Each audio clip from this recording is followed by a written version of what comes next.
America's household debt just hit an all-time high. Now we talking about nearly $19 trillion in debt. Mortgages, credit cards, car loans, student loans, all while inflation is still rising. And so does the pressure on regular people. People are putting groceries on credit cards and taking out longer car loans, falling behind on student loan payments, and trying to survive paycheck to paycheck while prices keep climbing. And the scary part is that experts keep saying that younger Americans and lower income households are getting hit the hardest. And that means the people that are already struggling the most are falling deeper into debt just trying to live. At some point, people stop buying things because they want to and start buying things because they have to survive. And when a society runs on debt instead of stability, people start asking dangerous questions such as, how long can this keep up? Eventually something has to give. You can't keep raising prices, increasing debt, squeezing the lower and middle class for every penny they have without consequences. And honestly, a lot of people are already feeling like they're at their breaking point. We just have to understand is this: the lower income is not getting squeezed, it's the middle class. The reason why America's in this situation that we're in today is he forgot one thing: it's social programs. When you're giving money to people and you're not getting nothing back, that will continue to put you further and further into debt. That is the reason why America's in the situation we're in today. That is the reason why people are panicking. It's because they're not getting anything anymore. So when you cut down the social programs, that means the money that from taxpayers like you and me that who are working and actively do what we need to do to pay our taxes, that money no longer goes to people to where we don't get a return on investment. All right. So also too, shutting down some of these student loans, that'll definitely help the how everything's going right now, because same thing. People are getting these student loans, getting a degree, and then don't even get a job in that field to where they can pay it back. What people need to start doing is stop spending. America needs to stop giving people money who aren't going to give us a return on our investment. And I'm not talking about a return on investment in the future. I'm talking about immediately.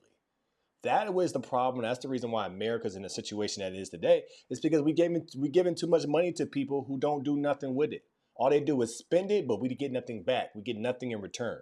Do you understand that there's $1.83 trillion in unpaid student loan debt? So these same people who went to these crazy colleges, paid these crazy tuitions, can't even get a job in their field, or if they do get a job in their field, it cannot pay back the exuberant amount that they pay for their education. So that means what? We're not getting a return on an investment as America.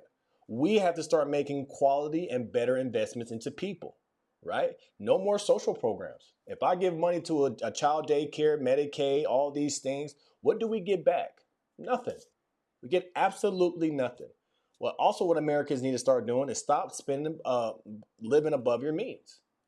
It's very simple. If you can't buy it straight out, don't get it. So what you have people is doing, like he said, they're stretching out their car loans. Instead of it doing a 5 year, they're doing a 10 year. So now they're just adding on more debt. That is the problem, right? The reason why real estate is so high and prices are sky high is because of people were borrowing, barely able to afford their mortgage, but you can't afford the maintenance.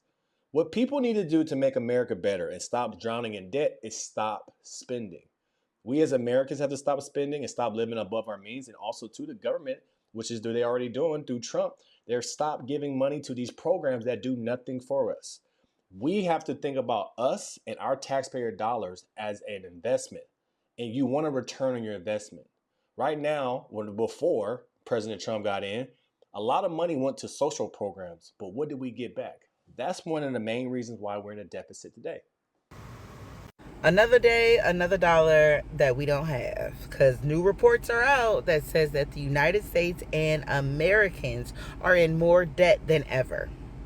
And that's not a good thing, even though the White House will try to spin it and say that, oh, people are using credit more, they're using them to go do other stuff, and money's flowing, so the economy's good. That's a lie, because people are using credit cards to cover basic needs.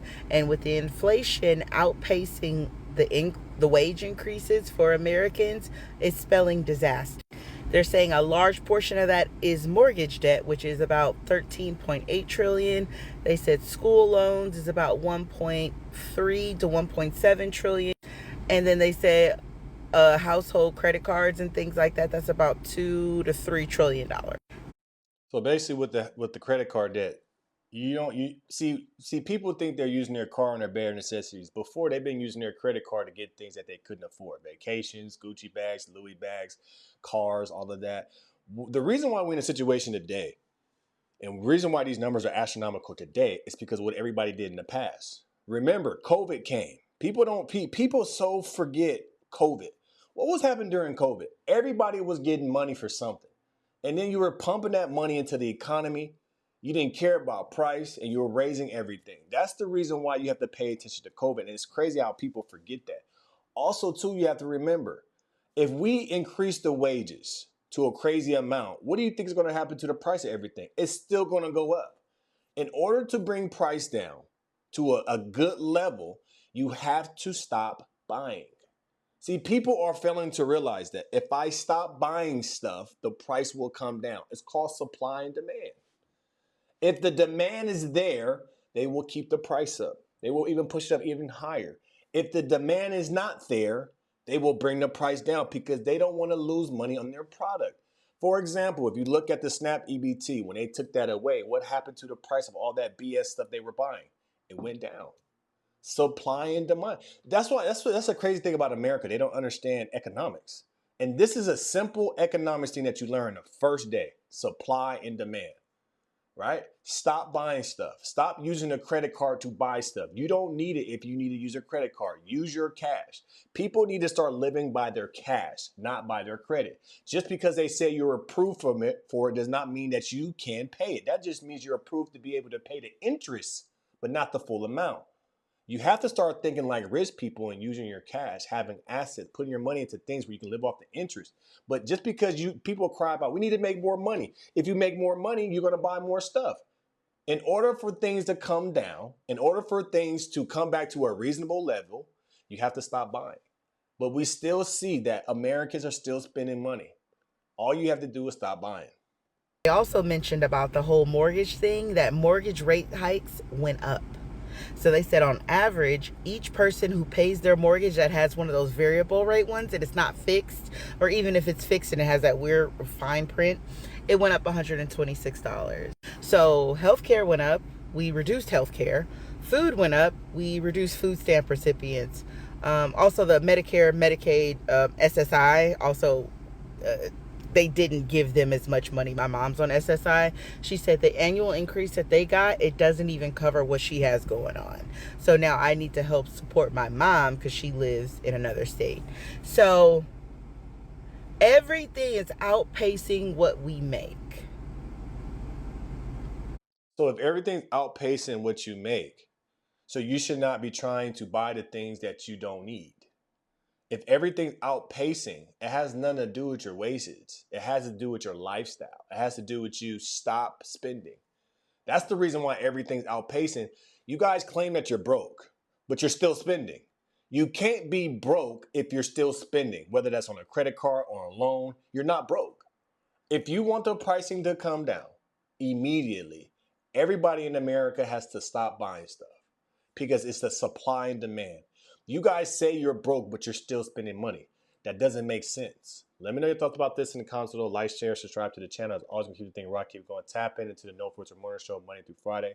Link of the show is in the description below. I appreciate you guys, and I'm out.